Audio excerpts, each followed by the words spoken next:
Hello everyone, my name is Shireen and welcome back to another video. I'm going to be doing a tier list of the best indie games and indie game demos that I've played this year so far. Make sure you comment down below and tell me what your top 3 indie games or demos are this year. So let's get started. Okay, so first of all, we have the Fall of Porcupine Last Days of Summer demo, and this demo I actually really genuinely enjoyed it, and this is the kind of demo that kind of hyped me up, not hyped me up, but made me more intrigued for the full game. Really loved all the introductions to the characters, the movement, and the kind of mystery in the game as well. So I'm gonna give this an S. Am I gonna give it an S? I think I am actually. That was a really well done demo, and it was short and sweet as well. Next up, we have the Full Porcupine full game release. This is the complete story of the game, and unfortunately, I actually haven't finished this game yet because. Gosh. So yeah, I really enjoyed the demo, but unfortunately, the full game didn't carry on from the demo. It's like the full game completely ignored the demo version of it. As I said before, there was a mystery in the demo version that I was hoping to be carried over to the main version, and it actually wasn't. It was kind of weird. It took a long time for Finley, the main character, to travel from and to any destination in the game as well. The story overall was actually really good, and I really did enjoy sitting down, and just playing the game for a couple hours and meeting all the characters, traversing around the world as well. It had a cool mini games as well, actually, like the basketball game and the snow fights and everything. But overall, the game just felt long, and it felt longer than it had to be sometimes. And I should say as well that I'm not a big fan of narrative games. I'm very story driven. I want to be taken through the story instead of it kind of thrown in my face a little bit. And I feel like Fall of Porcupine did a lot of that, a lot of exposition kind of stuff. So I'm actually going to put this probably on a C, just because I don't think I'm ever going to go back to that game and finish it, unfortunately. Okay, so next up we have the Foolish Mortals demo. Now this game is a game that I've been looking forward to all year. I think it comes out next year, Q1 or Q2 2024. This is a game based on the Haunted Mansion ride in Disneyland. It also has themes of the 2004 or 2003 Disney movie Haunted Mansion starring Eddie Murphy in it, and I just love everything about it. I love point and click games. I love the mystery behind it. I love the stories. The characters are so good in it as well.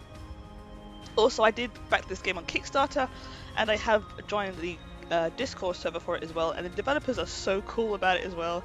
They're taking their time, they're not rushing it, they're really inspired to make this game. And what I played of it, it was a lot of fun, and I really did enjoy it. So I'm gonna put this on an S tier. Now that's a demo, mine. That's not the full game. That's just a demo, but I really did enjoy it. All right, next up we have a game called Critter Cove that went into early access a few months ago, I believe. And unfortunately, I actually didn't play the early access as much as I wanted to, because I was recording other games at the same time. So I only played probably a few hours of the early access. It was in early access, I think it was for a month or two. But what I saw of it, I really liked. I kind of compared it to like a My Time at Portia by the Sea kind of thing. But as you're not a human, you're playing as a. Actually, you can play whatever you want to. You can play as a human, you can play as a rabbit, a cat, a fox. You can basically make any character in this game. And you're basically rebuilding a seaside town kind of resort kind of place. And you go around and you salvage the metal, you salvage materials, and with those materials you build up the town. And I love those kind of games. I will try to put videos on the screen as well to show you the games that I'm talking about. But yeah, I did enjoy what I played of it. I just wish I played more of it so I could really kind of gauge how the game was going to feel in the full release. Unfortunately, there was no controller support for that game either, which is another reason why I didn't play more of the early access. So for that reason, I'm probably going to put this on B, just because I liked what I saw. I just didn't play it enough, if that kind of makes sense. Actually, you know what? I might drop it down just because of the lack of controller support. I feel like a game like that, you kind of need a controller. Vemba, I'm viewing the demo version, 'cause I actually didn't buy the the full version, sorry. The main reason I wanted to play this game, first of all, the trailer was so good. Second of all, there was cooking in the game, which who doesn't want to cook in a video game? The story itself of Indian immigrants going over to the United States. I believe they're actually in Canada, if I remember correctly. And it goes through the story of basically their family immigrating to the United States, what their life was like. And you go through the story cooking recipes from the main character's mother, a book that she left behind. And I thought it was a really cool idea. And this game I actually played on a live stream, on the demo version I played on live stream, sorry. And unfortunately, the demo was so short. Like, I'm pretty sure the demo was like 15 minutes long. And I was just like, and in that demo, I think you only cooked one or maybe two recipes. And the rest of it was just you basically reading the story. Reading the characters' chat bubbles. And I was left kind of disappointed because I was like, first of all, I was really excited to get into the game and see how they kind of design their mini games around cooking and stuff. And I was actually interested in the characters, but they didn't really give us anything. Like in the demo, the main character finds out that she's pregnant. She's just debating whether she wants to go back to India or if she wants to stay with her husband in America or Canada. And you get one cooking recipe and that's it. And I was like, if the demo is 50 minutes long, how long is the game gonna be? And is the price kind of, does it equate equally to it?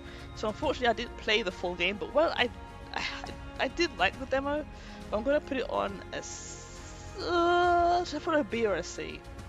I feel like it was a good demo, but it was too short, so I'm gonna put it on a B because I really enjoyed it. Okay, Unsung Warriors, next one.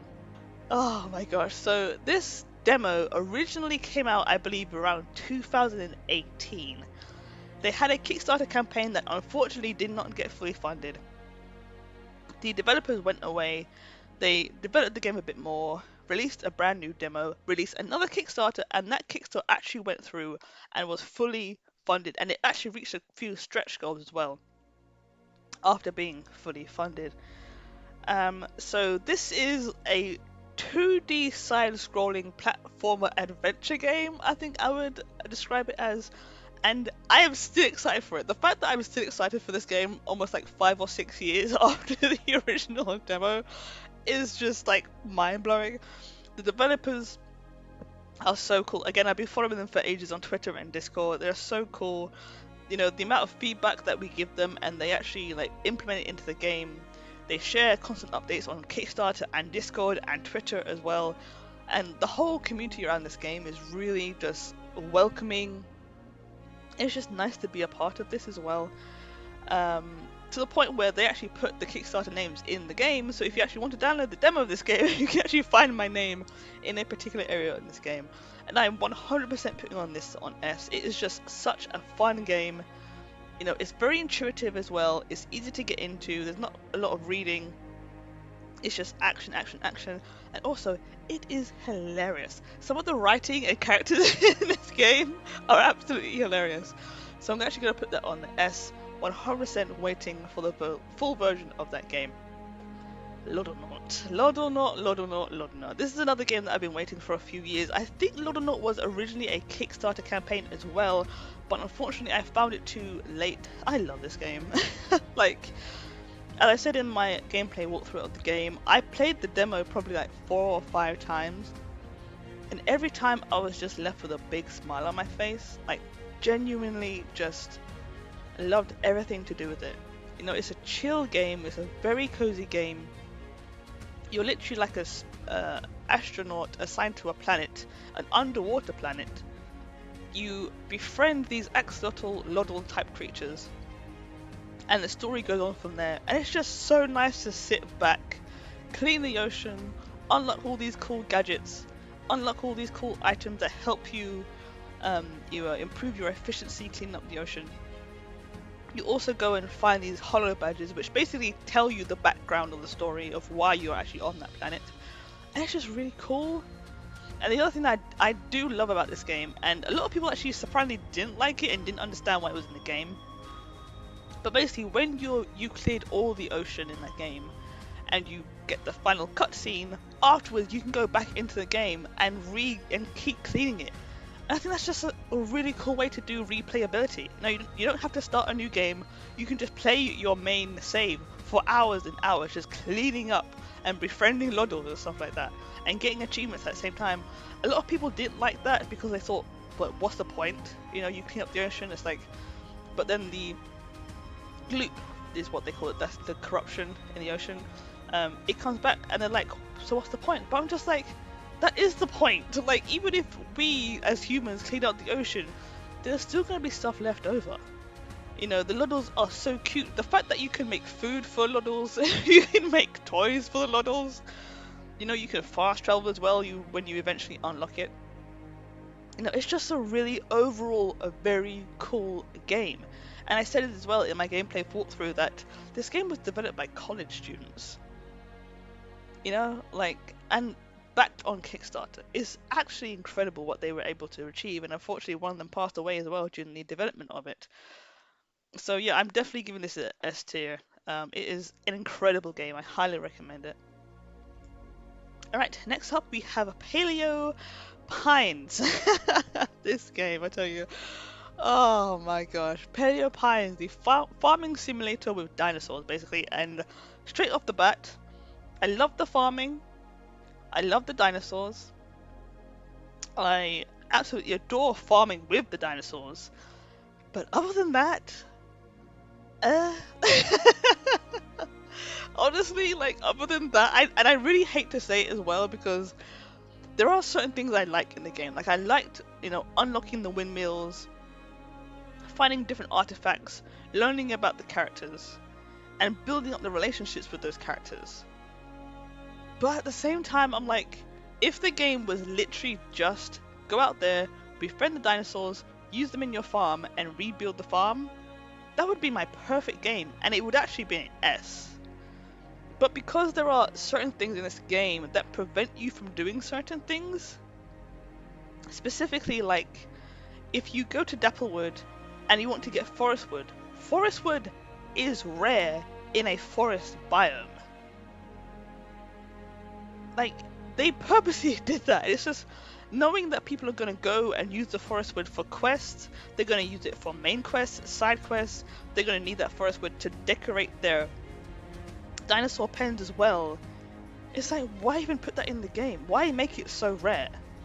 You know, and there are two different woods in the game. Well, technically there are three, but there's one type of wood that you can get from Viridian Valley. There's another type of wood that you can get from Dapplewood. They look completely different, and yet they give you the same type of wood. It's only when you actually go into Dapplewood and run around that you randomly pick up pieces of forest wood, and that's just a really bad way of doing a game. Also, as I said in my gameplay walkthrough, the fact that we didn't know that the Ancient Tablet fragments was going to be part of the main quests was just it really frustrated me, because I thought, oh, the fragments are just like a really cool kind of mini game, side quest in the game. But actually, no, it's the main quest, which is why I took like literally like 6 to 8 hours trying to find all the tablets. Thankfully, by then people have already made video guides about how to find the fragments. But even then, it's like, why put that as a main quest in the game? You know, other things included in that list would be the decorating in that game. Like, you know, you go to the main plaza in the game, and there's a little library nook that shows you. This is my personal gripe with it. You know, there's a little nook, a book nook in the main plaza, and it has lovely trellises and a lovely sofa and stuff. And I wanted to remake that in my ranch, just as a place to like just sit down and chill. Turns out, you know, I got all the materials. I went to Marlow. I ordered the trellises and stuff.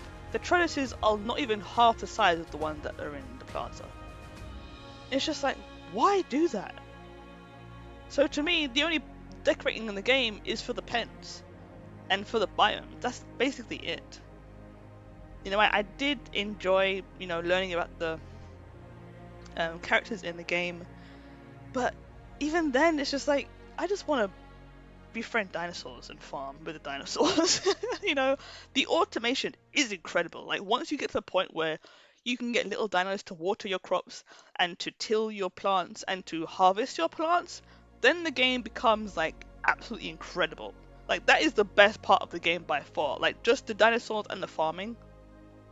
But unfortunately, I have to put this on A because the quests, you know, and it can be very grindy sometimes as well. So I'm gonna put that there. Planet of Lana. Oh, I love this game so much. As someone also with a younger sister, like this game speaks to me. Like I would do whatever I could to get my sister back. You know what I'm saying? So Planet of Lana is a 2D. I think it's a side-scrolling action story-driven game. I honestly don't even want to spoil it because it's just an incredible game. I genuinely think that people just need to experience this game. If you're a fan of games like Limbo and stuff like that, you will love this game. Honestly, it's colorful. The music and the singing in this game are incredible. Like there are places in this game where Lana is traversing from one part of the map to another part of the map, and the singing and music in this game literally sent shivers down my spine. It made me feel emotional. Like the whole game is just such an emotional roller coaster ride. It slaps you in the face, it gives you a big hug, you know, like it's that kind of game where it's just like you feel like love went into this game. The people that made this game cared about this game. And that's why it's going straight up on the S tier. And Planet of Lana it would be my game of the year. If I had a game of the year awards myself, it would be my game of the year. Next up, we have Botany Manor, and I love this demo. It's a demo, the next game, the full game will be coming out next year, hopefully. And it's one of those games that I've always wanted. Like, basically the story of the game is you are a botanist, I believe, or your grandmother was a botanist, and she left all this stuff behind, and you're going to this huge manor where you have to go through each room. Each room has its own mystery, and playing the game you will unlock seeds in the game which will then unlock more of the story of the game. You know, and the game teaches you everything you need to know, like what temperature you need to grow the plants in, what fertilizer you need to grow the plant in. You know, if you need to make your own fertilizer. And then through that you'll unlock the story of the game. And I think it's just such a really cool way to do a video game. And I don't think I've seen a video game like this before. But it is really cool. And the decorating as well. The art style of the game reminds me of a game called Mask of Mists, which I played on my main channel. And yeah, I genuinely really love this game, and I cannot wait for the full version. It's definitely gonna be a cozy version. It's gonna be a puzzle cozy version, cozy game, I think. So for a demo version of the game, I'm gonna put that on A. And they have improved things as well. Like you can now sit on the benches, which again, I don't know why there are so many games that give us seats in game, but don't actually let us sit down in the game. It's weird. I don't know. But yeah, that's Botany Manor with A. Moonlight Peaks is another demo that I played. Again, I said it in the gameplay walkthrough of this demo, but this game has everything that I've wanted from a farming simulator. The decorations work. The decorations are tiled. The decorations have patterns that actually link up to each other. You know, like you can actually sit in the seats, you can sleep in the bed, you can basically craft and make whatever you want in this game. And you just happen to be a vampire. And your dad is Dracula.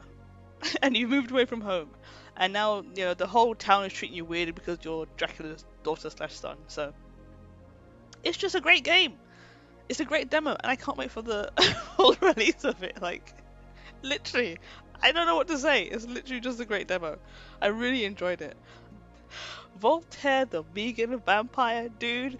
This game and the developers of this game are so amazing. Okay, first of all, I don't usually play roguelike games because they're just so hard and I don't have the patience for it. First of all. Second of all, I first played this game at EGX 2022. I've said this so many times, but you know, here we are. At EGX 2023, I sat down for a good hour playing this game, and I was like, this game is incredible.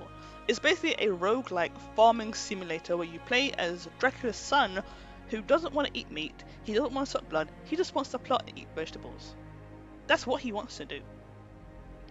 And as he does that, the ghouls, like Dracula's ghouls, come into his area and try to destroy those vegetables. Because obviously they don't want him to eat vegetables. They want him to eat meat.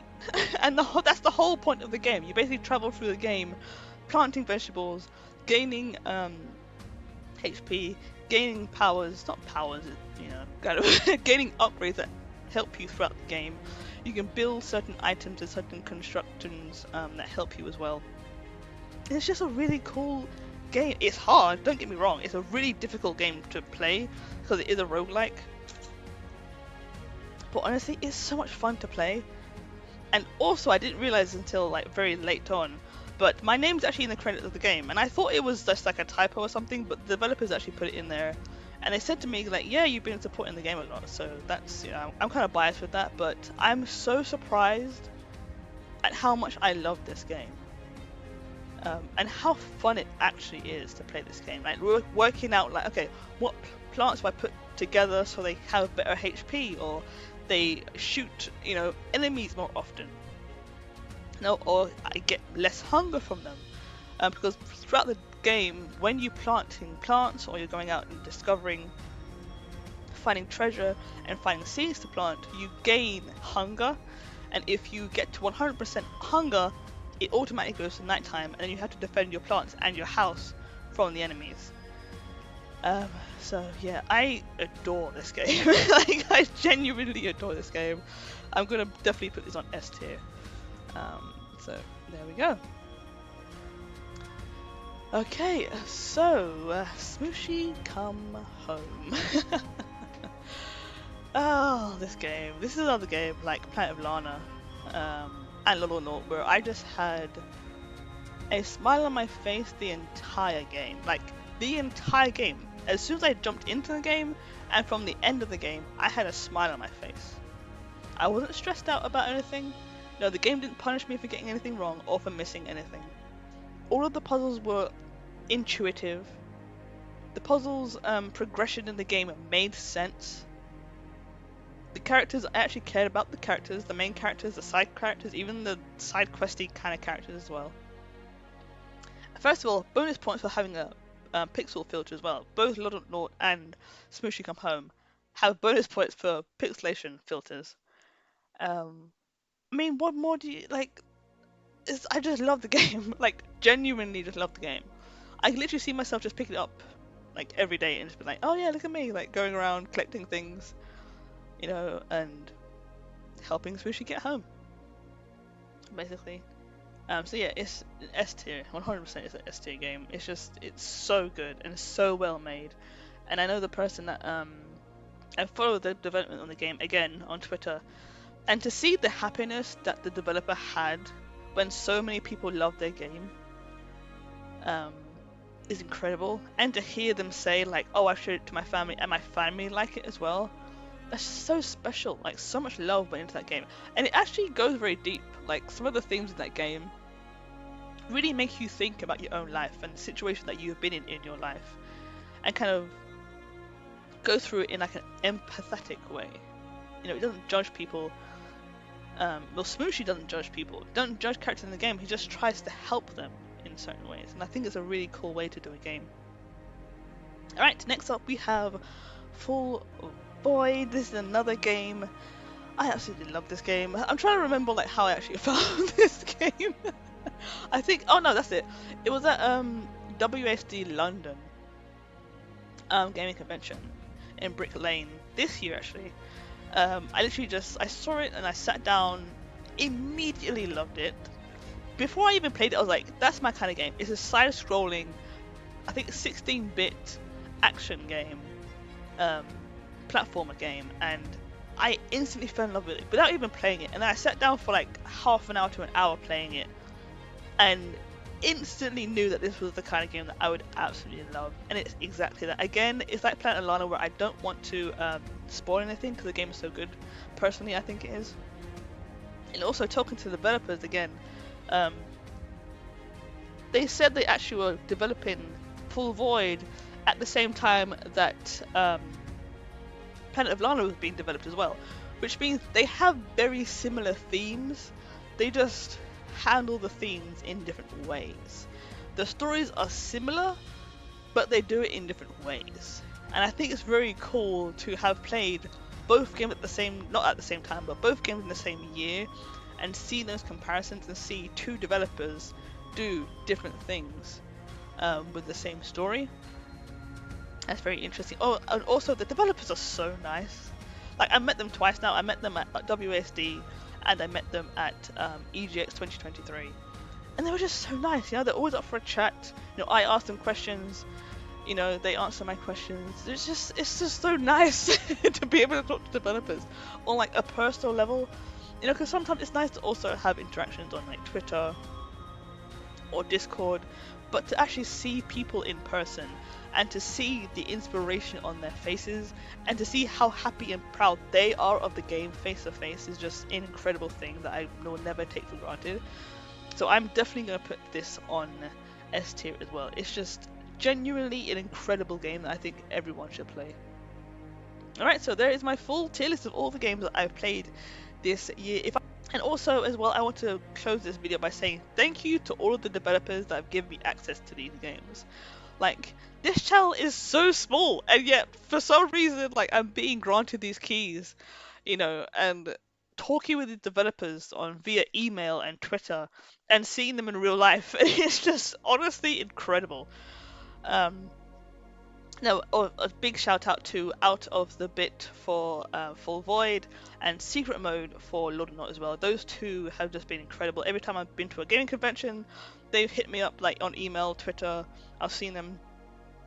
It's just been really cool. But it is so crazy to think that like developers see me as a small YouTuber. Like, I've literally just started this. I started it last year, but like I'm already kind of in communication with them, you know. And again, as I said before, like seeing them face to face, seeing them be proud of their games, and seeing their reactions with other people who love their games is just truly incredible. And I don't think you can get that from Twitter, which is why I'm very grateful and just so happy that I've got those opportunities. So yeah, those are my favorite games and demos of 2023. I hope you all have a wonderful December. I hope you all have a great festive season, and I'll see you in the next video or live stream. Peace out.